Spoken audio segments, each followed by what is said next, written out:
In this video, I will show you how to get a refund on DashPass. The first thing you need to do before requesting a refund is to cancel your current DashPass subscription. To do this, open the DoorDash app on your device and make sure you are logged into your account. Once you're in, go to your account management section and select Subscriptions.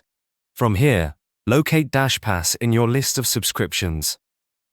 Tap on it, and you will see the option to cancel. Go ahead and cancel the subscription, and you will be asked to provide a reason for why you are canceling.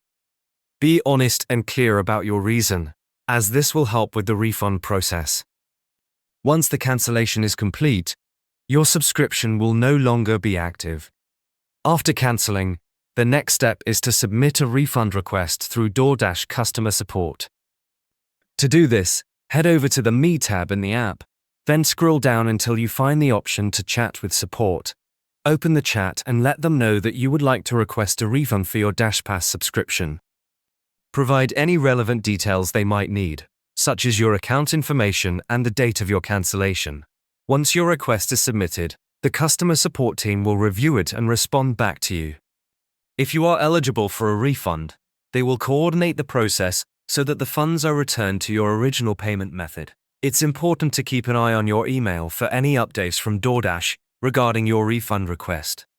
If you haven't received any response from customer support after following all these steps, you can also send a direct email to mxpupsheher.doordash.com.